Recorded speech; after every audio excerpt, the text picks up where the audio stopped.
berkaitan dengan syarat-syarat di dalam jual beli, diantaranya kemarin adalah harus adanya ijab dan qabul.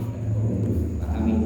Harus adanya ijab dan qabul. Contohnya seperti saya jual, saya beli. Ya, jadi ada ucapan dari penjual, ada ucapan juga dari pembeli.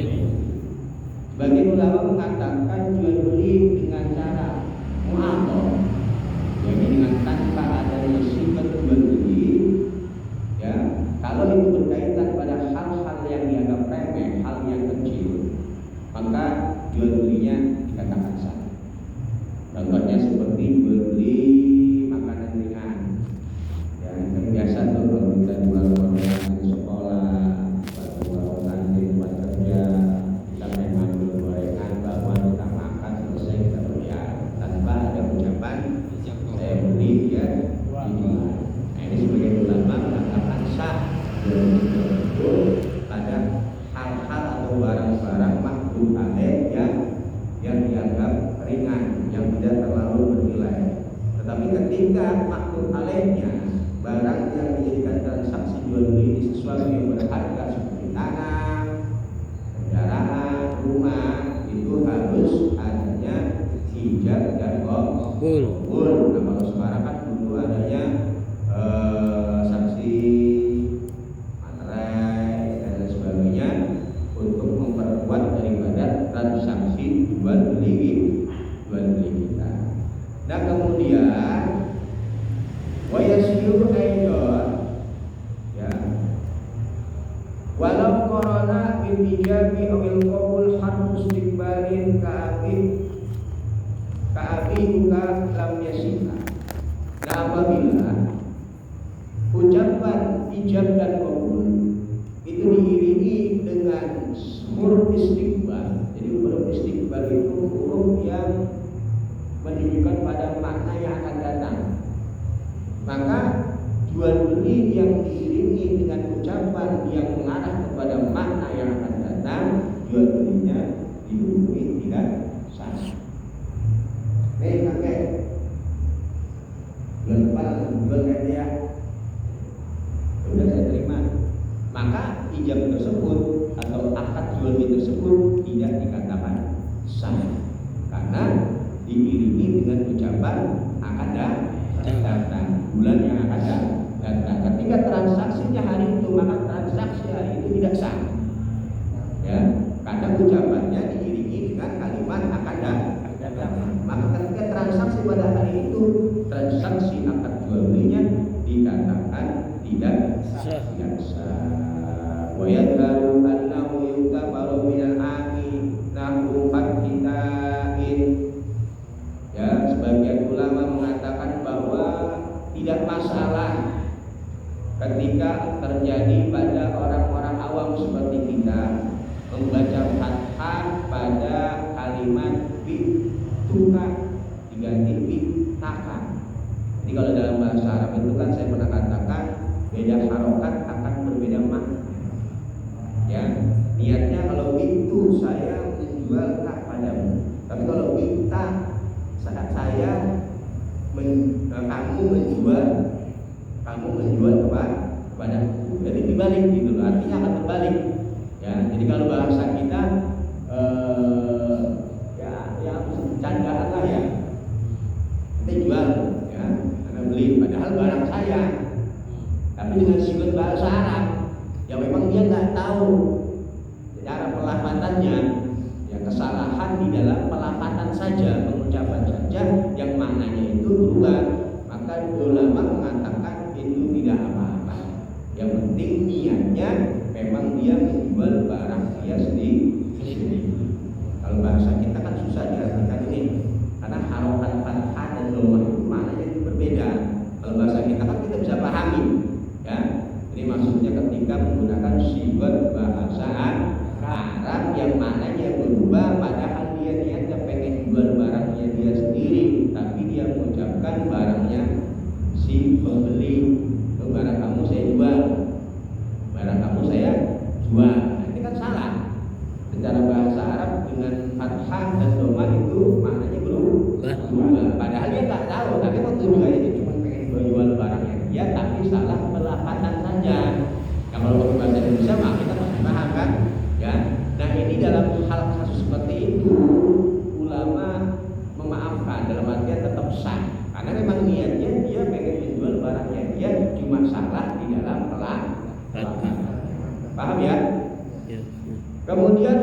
syaratu sihatil ijab wal qabul. Nah, di dalam ijab dan qabul juga ada syaratnya. Ya, yang harus terpenuhi. Yang pertama, qauluma bila faslin bisukutin tawilin yaqamu bainahuma bi khilafil yasirin. Yang pertama, antara sigot ijab dan qabul ini tidak boleh adanya pemisah. Baik pemisah dengan diam yang lama antara ijab dan qabul. Saya jual, diam lama tuh 5 menit baru ditanggepin, ya udah saya beli. Maka menurut ulama, ketika antara sigot saya jual dan saya beli ini diselingi dengan diam yang lama, itu bisa membatalkan daripada akad jual beli. Kenapa? Alasannya bahwa ma'asy'aru bil iqrar anil qabul. Karena diam ini diarahkan oleh para ulama kepada makna dia berpaling dari menerima barang yang dijual. Orang kalau diam kan berarti ada nilai, ada unsur nggak niat beli. Ya, jadi diamnya itu oleh para ulama diarahkan memaknai bahwa dia nggak sepakat, nggak niat beli. Jadi sama seperti halnya di dalam masalah sholat. Bahkan di sini dikatakan wal mu'tamad, yang mu'tamad annahu bi qadri ma yaqawul qira'ah fil Fatihah. Dia yang dikatakan bisa membatalkan antara ijab dan qabul adalah yang sekiranya bisa membatalkan bacaan Fatihah. Wa huwa az-za'id ala saqtatin tanaffus, yakni diam yang melebihi dalam rangka mengambil nafas. Kalau kita ikutin aturan yang kita ideologi kita ini kadang rusak pasti. Ya, makanya ya ribet juga kalau bahas bermuamalah. Ini kaul yang tamat. Kita nggak bicara pendapat ulama yang lain. Jadi tidak boleh antara ijab dan qabul diselingi dengan diam. Semana ukuran diamnya di sini dikatakan wal tamat melebihi dari nafas. Kalau 5 menit udah lebih dari nafas dong. Masih lebih ngambil nafas kan paling saya jual. Ya, kalau nafas sedikit sebentar, nggak ada 2 menit. Lebih dari itu, iya batal. Ya, kalau kita mengikuti pendapat yang ada di dalam kitab. Ya, pendapat ulama yang lain ini nanti kita bahas ya. Jadi intinya yang pertama, di dalam syarat ijab dan qabul tidak boleh adanya pemisah di antara ijab dan qabul, baik dengan diam yang lama, ukuran lama. Ulama mengarahkan kepada hal seperti halnya kita membaca Fatihah, di antara satu ayat dengan ayat yang lainnya tidak boleh diselingi dengan diam yang melebihi seukuran mengambil nafas. Bismillahirrahmanirrahim.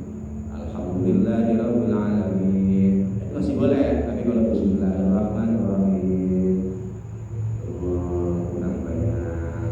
Alhamdulillahirabbil alamin. Batal Fatihahnya. Ya, karena diam ini diarahkan kepada iqrar. Iqrar itu apa? Berpaling dari transaksi yang sedang dia lakukan. Bikhilafil yasir, berbeda dengan diam yang sejenak. Kemana ukurannya kita tadi? Seukuran mengambil nafas. Maka kalau itu diamnya hanya sejenak, sah ijab qabulnya. Karena konsekuensinya kalau ijab qabulnya tidak sah, berarti barang yang kita beli ini bukan milik kita, bukan tamlik. Kan kemarin kita bahas bahwa ijab dan qabul itu adalah qabul ijab itu dalam rangka kita memasarkan kepemilikan kita penuh kepada si pembeli, membeli seluruhnya kepemilikan penuh barang tersebut untuk dirinya.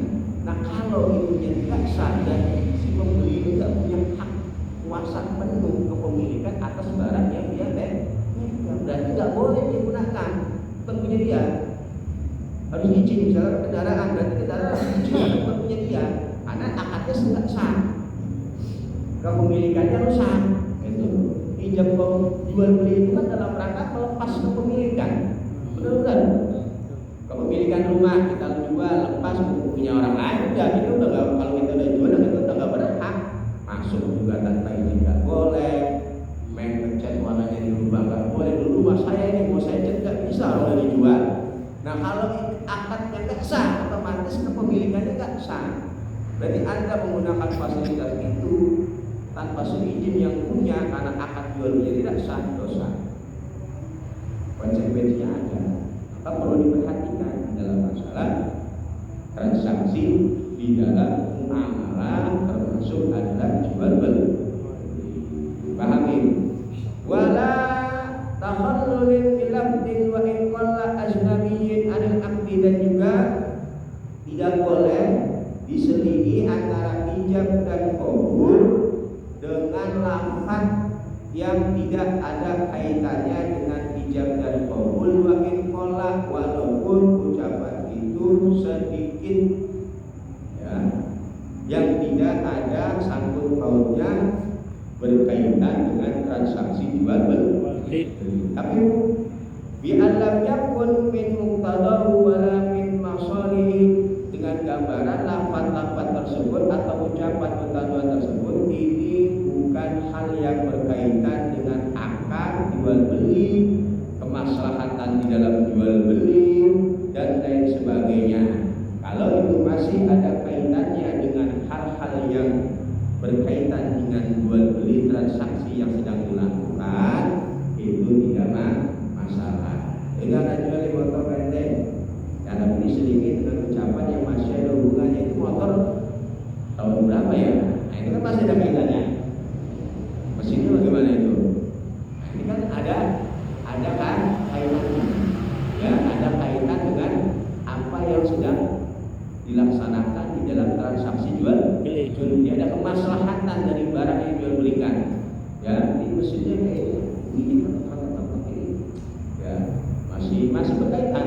Maka kalau itu masih ada berkaitan, walaupun panjang penengah-tengah antara ijab dan qabul, masih dikatakan sah ya transaksi jual belinya. Tetapi kalau ucapan yang antara jual dan beli ini tidak ada kaitan dengan transaksi jual beli tersebut atau kemaslahatan dari transaksi jual beli tersebut, itu bisa merusak ijab dan qabul.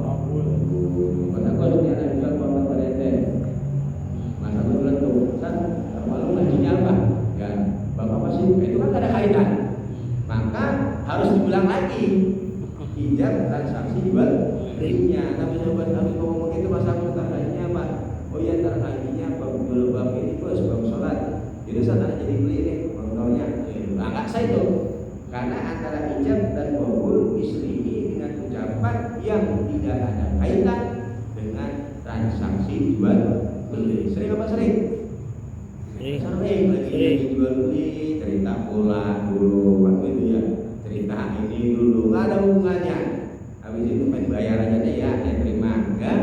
Nah ini perlu diperhatikan ya, perlu diperhatikan jangan sampai transaksi jual beli kita ini secara kacamata agama dinilai rusak. Kalau transaksinya rusak, maka hak kepemilikan itu rusak dan itu barang bukan milik kita.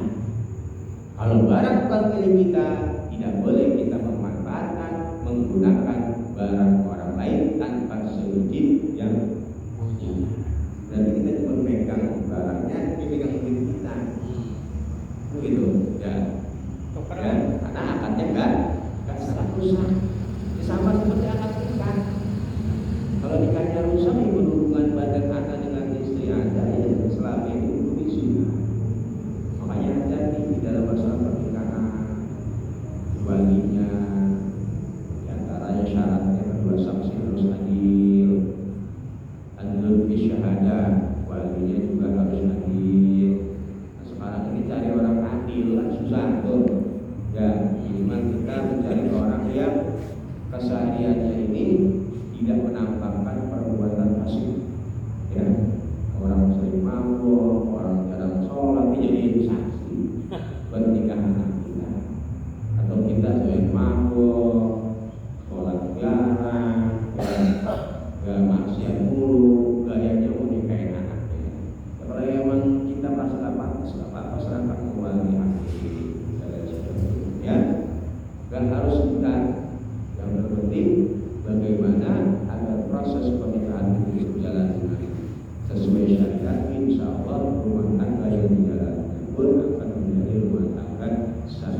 hatinya akad, maunya gabungan, ya nggak masalah sih. Cuma kalau di situ ada mabuk-mabukan, kalau dulu kan mabuk-mabukan kan. Kalau dalam sekarang enggak, dan ada kemaksiatan, jadi tercampur antara sesuatu yang baik dengan sesuatu yang buruk kan begitu. Ya, jadi kalau rumah tangganya berantakan ya salah sendiri, ya begitu kan. Kalau perhatikan etika di dalam akad daripada pernikahan tersebut, ya mungkin salah satunya penyebab rumah tangga kita sering cek introspeksi diri kita masing-masing. Nikah lagi ya. Nikah lagi Yang sekarang diulang. Gaji nikah. Gas Pak Maman. Gas pokoknya dah. Sama yang sekarang. Ya. Jadi syarat yang pertama tadi apa? Tidak boleh diselingi antara hijab dengan qabul, baik dengan diam yang lama, seukuran mengenai. Yang kedua, tidak diselingi antara hijab dengan qabul dengan ucapan perkataan yang tidak ada kaitannya dengan transaksi jual. Kalau di situ masih ada kaitannya dengan transaksi jual beli, masih dikatakan sah akad jual belinya. Kemudian di antara syaratnya lagi wa syaratu ayat apa maknan la lafzon, harus ikhlas.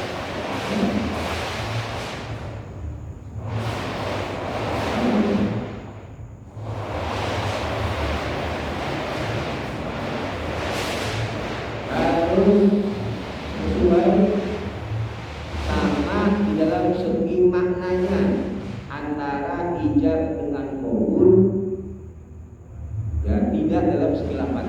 Jadi harus sama tujuan dari barang yang ingin dijual dan yang dibeli, ya. Jadi kalau barang yang dijual itu namanya makbul alaih, saman wa musman. Saman itu nominal uang, musman itu barang yang dijual. Kalau zaman dulu kan barter, ya barter. Kalau misal saman itu yang dipegang oleh si pembeli, ya saman itu yang dipegang oleh si pembeli. Pak Maman punya singkong, nah saya punya sagu, saya pengen di singkong pakai sagu. Kalau zaman dulu kan, kalau sekarang sudah ada mata uang, samannya namanya makbul alaih itu yang diakadi barangnya. Nah ini syaratnya harus sinkron antara si penjual dan si pembeli dalam segi jenis barangnya, bentuk barangnya, sifat barangnya, jumlah barangnya, kemudian kontan atau kreditnya. Ini harus sepakat, ya.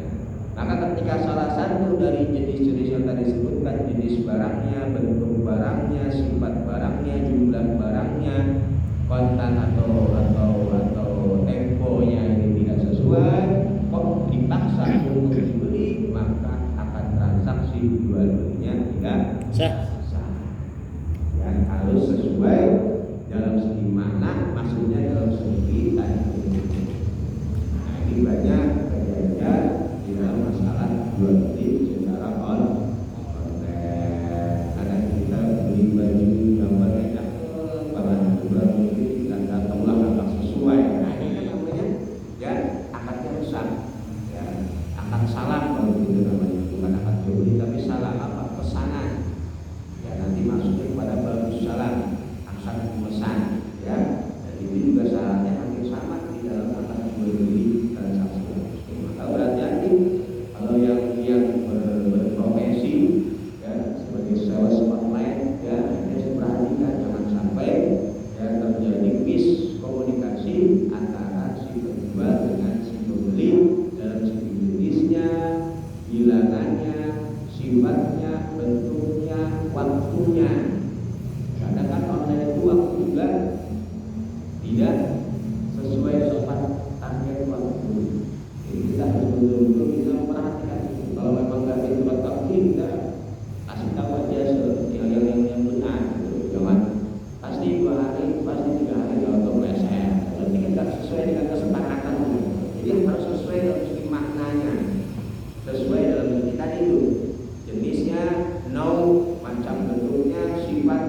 jumlahnya, bilangannya, kemudian ulun wal ajal, tempo atau kontan. Nah, ini boleh diperhatikan ya. Contoh kayak kredit motor ya, itu boleh dalam satu barang itu dihargai dengan dua harga, boleh ya. Motor juga bisa dua harga. Kalau harga kontan misalkan 20 juta, kalau harga kredit menjadi 35 juta. Itu kan satu barang tapi memiliki dua harga. Kalau kontan 20 juta, kalau kredit 30 juta. Itu boleh sah, kayak kredit itu lalu mengatakan sah. Tetapi yang menjadikan riba di dalam transaksi kredit itu adalah ketika si pengkredit ini ya nunggak di dalam cicilan. Ya, di situ kan ada cas.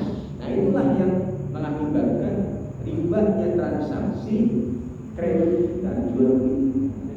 Karena sudah melebihi dari kesepakatan awal. Kesepakatan awal kontan segini, kredit segini. Tapi ketika pelaksanaannya kita telat bayar, ada denda. Bahkan dendanya bisa berubah, kalau kita berbulan-bulan bisa nambah bulan lagi. Belum nanti tembus BKB-nya sebagainya.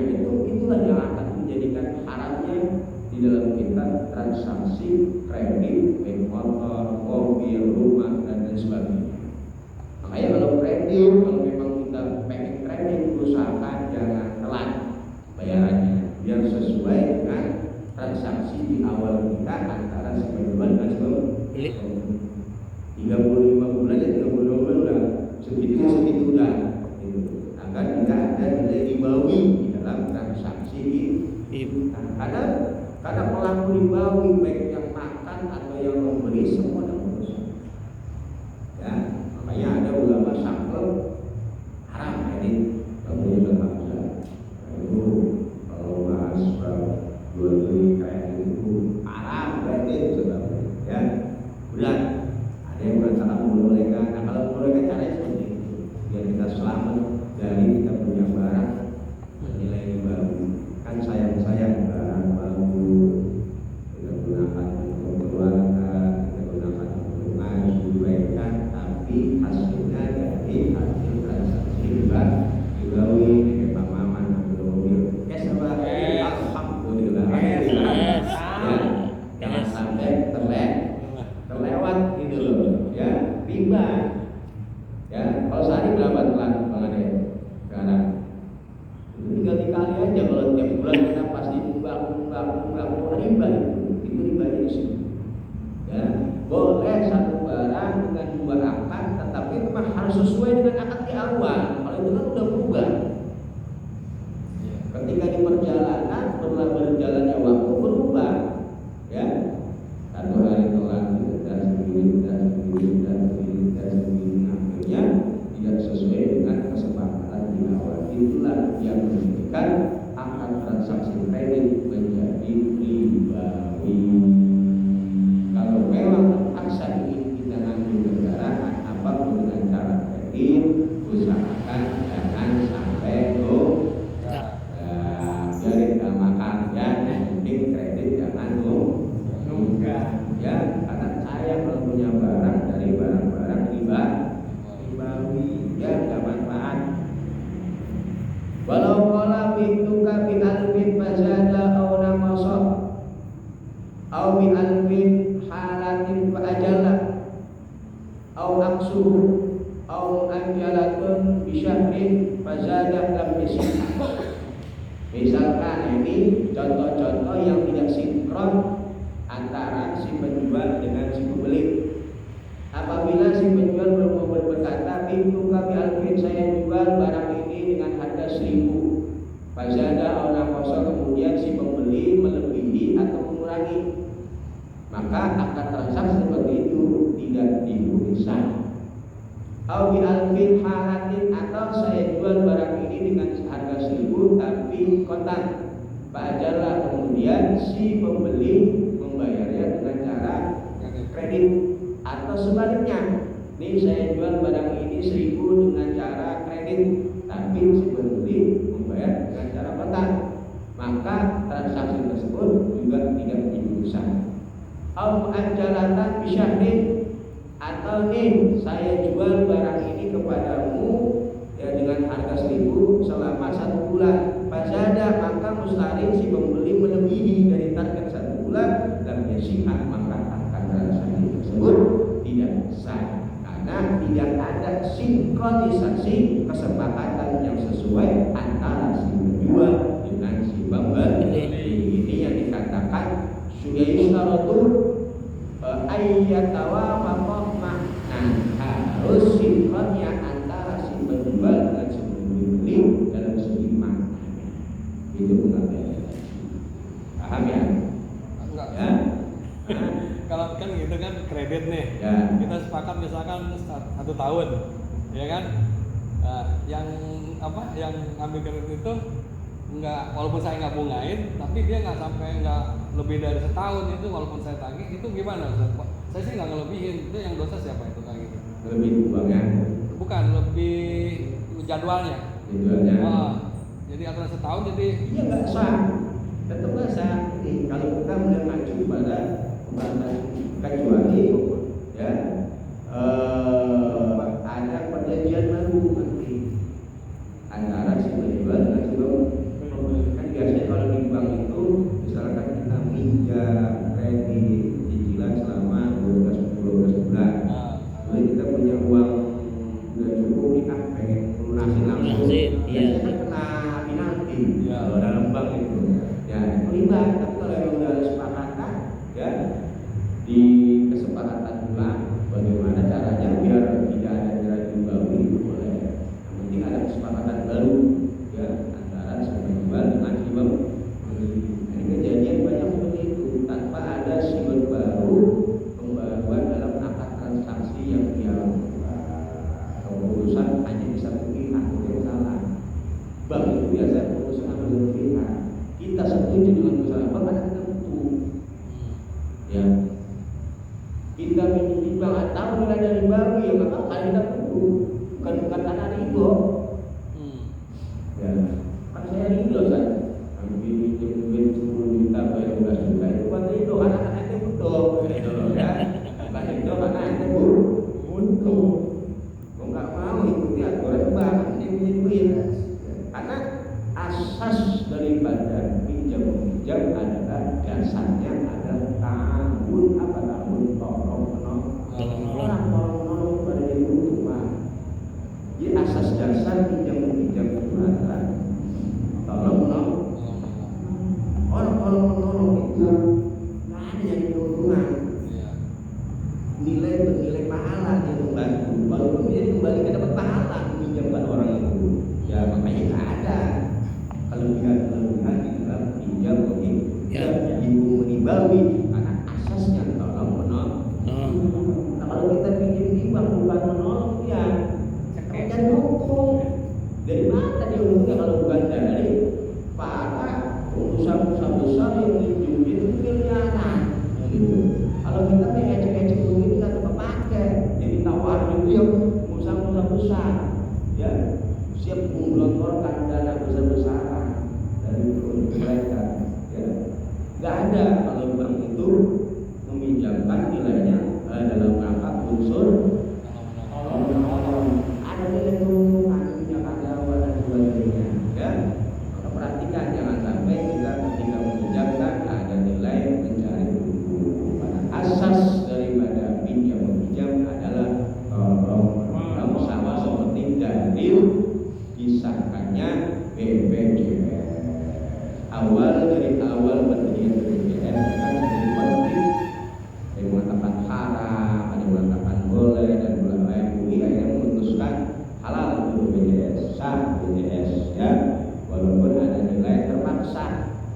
Karyawan kan mau nggak mau ya sudah keputusan dari pabrik perusahaan dipotong untuk BPJS ya, bukan nilai paksa namanya, haknya dia, duit dia, hasil kerja dia dipaksa diambil untuk membantu orang. Jadi asas BPJS itu adalah asas dasar sama ta'awun, tolong menolong. Tolong menolong kan harus sukarela. Aku nggak mau nolong dia kepada BPJS, dia pasti tolong dulu. Ya makanya terjadi konflik dulu pas ketika awal BPJS itu ada mengatakan haram, MUI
uang orang lain. Tapi ada yang mengatakan sah, karena memang unsurnya nilainya tahap.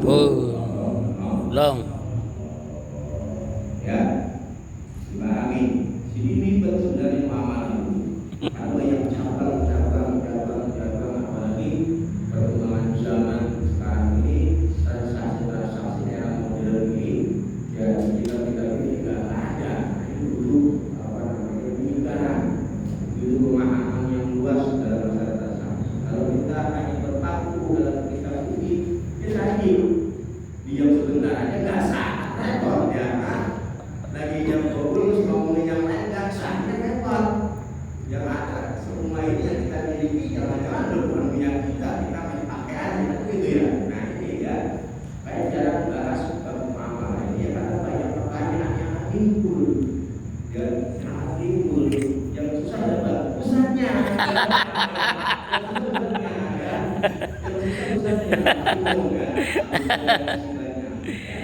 Kayak jangan untuk yang berlebihan. Ya tantangan Ustadz lah itu mah. Jangan ya, ini paham ya? Ya Ustaz. Alasannya nggak seperti apa?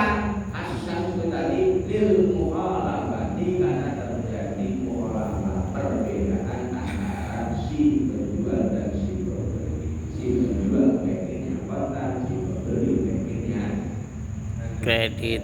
Si penjual pengennya sibuk, si pembeli pengennya 2.000 atau lebih kurang. Tahun awal sudah kesepakatan dan sah. Ya, rasa bahwa bila tak ringin pada siumahu dan juga antara ijab dan kabul atau transaksi akad jual beli ini tidak boleh adanya taklif. Taklif ini menggantungkan kepada sesuatu, sama seperti halnya pernikahan. Tak boleh digantungkan dengan sesuatu dasar. Ya, contoh, jangan kamu mengikuti saya bersama ini selama namanya ya, taklif. Taklif itu kalau kamu sudah jadi karyawan, ya mereka menggantungkan akad tersebut dengan sebuah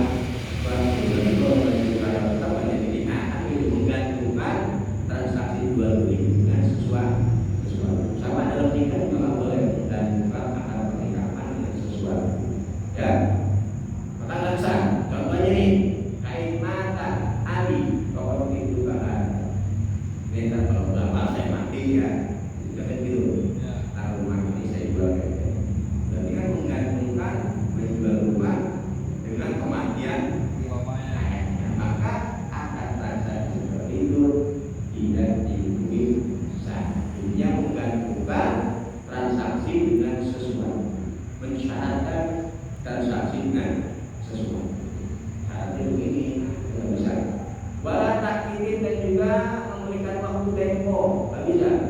Tapi itu hanya syarat atau tujuan barangnya kepada sebulan doang ya.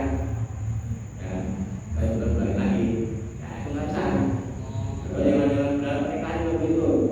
Ya, kita mulai kamu dari nikahan dengan saya selama sebulan, 2 itu anak saya, ya, itu nggak sah. Ya, kalau menggantungkan waktunya di dalam transaksi akad nikah. Tapi kalau waktunya itu di luar akad nikah, ya susah. Ya, hanya biasa. Tapi perjanjiannya itu di luar antara si laki-laki dan perempuan. Dan kalau bulan aja udah atas materai saya yang bernama Pak Maman, ya saya menikahkan bulan selama sebulan. Ya terbaik tangan. Penghulu itu nikahnya biasa, udah sah. Penghulu nikahnya biasa. Kan udah sebulan Pak Maman. Nih udah perjanjian, ayo. Aman. Kalau mau lanjut ya lanjut. Perpanjang. Kamu saya cerai tahap 3 hari ini juga, maka putuslah hubungan pernikahan dengan ditolak 3. Kalau ini nggak mau dipakai sobek aja udah sobek aja juga makanya enak nih udah setelah ya. Perjanjiannya itu dibuat tapi ulama mengatakan makruh karena dia tunggal nikahan Tak. Hal yang berkaitan dengan bersenang-senang dalam kita itu hukumnya Terus. bersenang-senang pakai kanan kiri biar enak, kedua satu haram ya, bersenang-senang dua juga belum ada baca dulu biar kanan yang makhluk ada tujuannya terus itu hanya untuk bersenang-senang ya, makhluk pakai haram kepada tenang aja apa ya. Ya.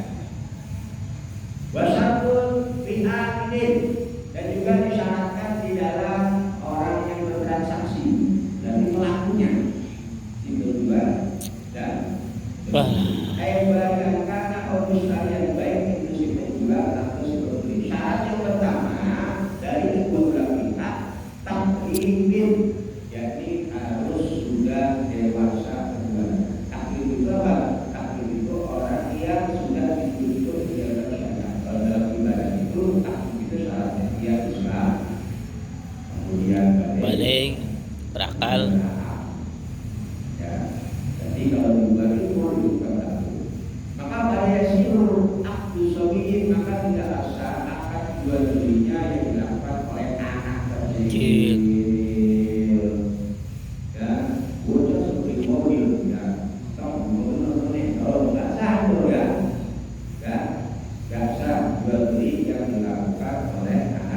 Kecil. Wa majnunin orang gila.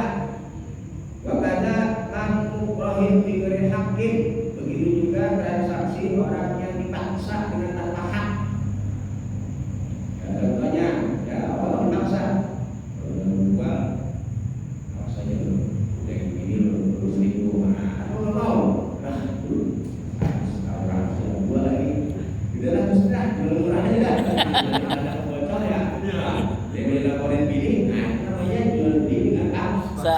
Sangat boleh ada jual paksa itu, karena asas jual beli antara sama-sama sama-sama makanya dalam jual beli itu dominan dan tentukan. Ya kalau kita suka ada motor barang yang beli kita beli 50 juta, nggak apa-apa, orang senang hidup dipaksa. Jadi tidak ada nilai rasa di dalam transaksi jual beli. Kalau kita suka silakan. Makanya asas jual beli antara harus sama-sama Tuh. makanya kudu sifat ijab dan kabul untuk menunjukkan makna bahwa sifat riba sifat beli dari Gitu. kecuali orang yang dipaksa dengan hak. Contohnya makruhnya wairuhu ala bayi mali nafsihi ya bahwa ulang kami mali penesi kaan tawajjah alaihi malihi wa baidai. Contohnya ada Rasulullah Muhammad ulunta ya hakim boleh memaksa harus menjadi tembok bayar hakim boleh memaksa itu boleh dipaksa karena untuk utang yang sudah jatuh Bo. sudah paksa dan mau sudah saya jual daripada dipaksa itu boleh karena memang pemaksaan ada hak yang betul untuk dijual untuk membayar utang yang sudah jatuh Bo. jadi nggak boleh menjual beli dan ada paksa. Kenapa tiga-tiga ini tidak boleh? Anak kecil, orang gila, orang dipaksa, dia ada ridho, anak tidak ada kerinduan dari transaksi yang dilakukan oleh orang yang dipaksa. Anak kecil juga belum bisa diterima kerinduannya karena dia belum orang yang dikatakan tangkitang, orang yang bisa mengontrol hartanya dengan baik, belum bisa manage keuangan sendiri, belum sanggup. Kayak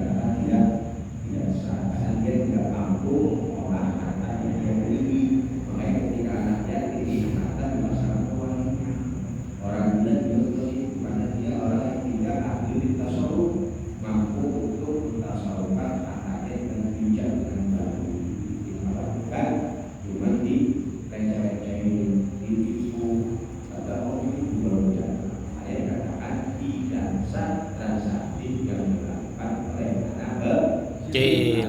Dia tidak ahli tasarruf, tidak mampu mengatur keuangan sendiri, mudah diakal-akali, mudah untuk ditipu. Islam tamallukin rohibin muslimin, dan disyaratkan Islamnya orang yang menerima barang.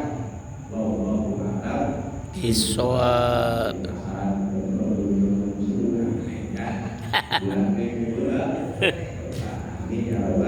Amin.